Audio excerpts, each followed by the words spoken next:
Comment ça s'est passé? Comme d'habitude, comparé aux autres, je suis pas parti, je n'étais pas encore en retrait, donc voilà, ça m'a. Je pense que c'est ce qui explique du fait que j'ai pas pu rattraper Francis et Dwayne. Donc c'est sûr que voilà, je suis quand même un peu déçu parce que j'avais le moyen de faire mieux. Et bon, malheureusement, voilà, c'est comme ça. Malheureusement, c'est comme ça. J'ai pas sorti la bonne course au bon moment. Tant pis, mais quand même, médaille de bronze, je suis quand même satisfait. Qu'est-ce qu'on peut garder de positif sur cette expérience sur 60 mètres, Christophe? Non, que voilà, j'ai encore du travail à faire au niveau des départs pour m'améliorer. Et puis de toute façon, ça a été bénéfique maintenant parce que là, maintenant j'aurai les crocs pour l'été pour me venger de Bercy et après de faire, mieux à Daegu. C'est pas toi la star de ces championnats pour l'équipe de France, contrairement à l'été dernier? Ça va te faire des vacances un peu?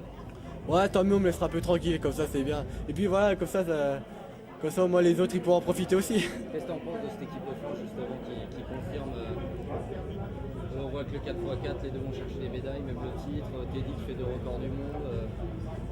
Non, franchement Vous mangez quoi au petit-déj?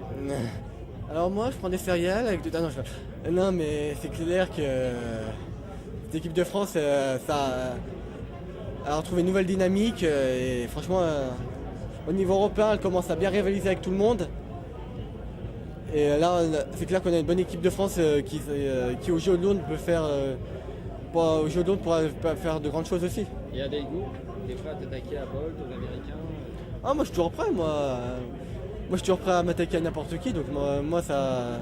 C'est vrai que là la saison estivale va être longue puisque ça va être fin août, les championnats du monde, donc c'est vrai que moi ça va me laisser le temps de bien préparer, de bien préparer, de bien me focaliser sur mes entraînements, c'est ce que j'ai à travailler, les points forts, les points faibles, et puis après on verra ce que ça donne, tout donner pour le 100 mètres. Et tu penses que l'équipe de France peut passer au haut niveau mondial comme elle l'a fait au niveau européen?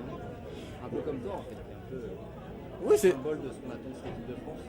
Oui, c'est sûr, et puis de toute façon, là avec Renaud Lavigny et Tidanko qui font partie des meilleurs mondiaux dans la discipline, et puis cette équipe de France qui quand même font des podiums européens, donc c'est sûr qu'on a une très belle équipe de France armée pour la scène mondiale.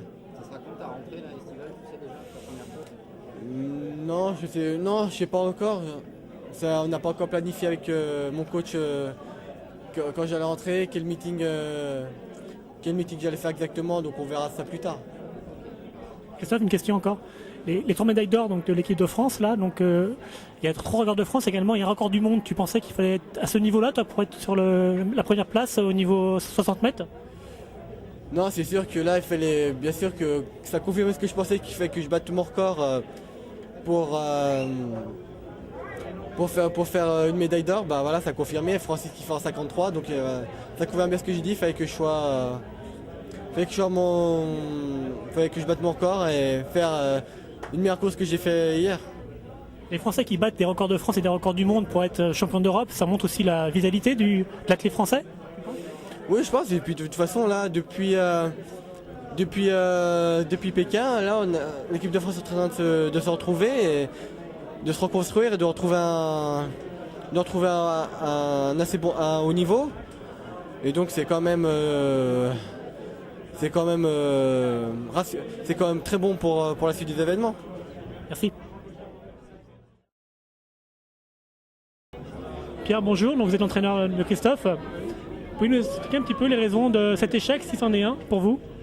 Alors, pour moi, c'est un semi-échec, je dirais. Mais c'était presque attendu parce qu'il a eu un mois de décembre difficile, un mois de janvier avec des voyages et finalement 15 jours de stage où il a beaucoup travaillé. Ensuite, il a fallu gérer, il est revenu du stage, il était cuit, ce qui était normal avec le travail fait, quoi. Donc il a fallu gérer, tout le mois de février, on a bricolé. Il a fallu, après sa première compétition qui était assez catastrophique, il a fallu préparer les championnats de France où il a rétabli un peu la barre, puisqu'il fait un temps à peu près correct, il fait les minima et un temps correct. Et puis voilà, et depuis les France, eh bien, on a fait une semaine d'entraînement. Et cette semaine, on a géré un petit peu aussi, faire un peu de jus et tout quoi. Donc voilà, maintenant, je pense qu'il valait mieux que ça aujourd'hui. L'échauffement, il m'avait fait une belle impression. Et bon, il a raté son départ, il n'a pas été saignant les 30 premiers mètres. Alors qu'à l'échauffement, il était très très bien. Il est battu par un coureur de 100 mètres. C'est pas aussi un enseignement, ça, par rapport à sa progression hivernale, s'il y en a une? Il n'a pas progressé cet hiver, chronométriquement, puisqu'il fait 6,55 l'année dernière, le même temps cette année. Donc il n'y a pas de progrès du tout. Il fait 6,55 après avoir fait 10,04. 10,04, 6,55, c'est presque c'est la suite. Donc 9,97, il aurait dû faire mieux. Voilà. Bon, mais vraiment, là, il est je dirais, indigent au départ. C'est rédhibitoire, cette lenteur au départ. Sur 60 mètres, ça ne pardonne pas. Vous êtes surpris de voir Obikulua à ce niveau-là, en salle? Il m'a surpris, ouais, parce que je ne le voyais pas là. Je ne le voyais pas là. Ça veut dire qu'il revient, qu'il s'amuse, il se fait plaisir. On voit qu'il s'amuse là. Donc il n'a rien à perdre. C'est bien, c'est sympa. Est-ce que vous pensez qu'on demande beaucoup trop de choses à Christophe entre les médias, donc courir l'été, l'hiver c'est peut-être beaucoup pour un jeune garçon comme lui, non? Oui, non, mais bon, les médias, c'est la rançon de Loire. Il fallait bien y passer un peu. Mais maintenant, ça va se calmer, parce qu'on parlera moins de lui. Et puis, courir l'hiver, les championnats d'Europe, on les a fait parce que c'était à Paris. On devait être là quand même. Mais l'année prochaine, championnat du monde, je ne sais pas où ça sera. Je pense qu'il restera à la maison. On verra. Merci. Merci à vous.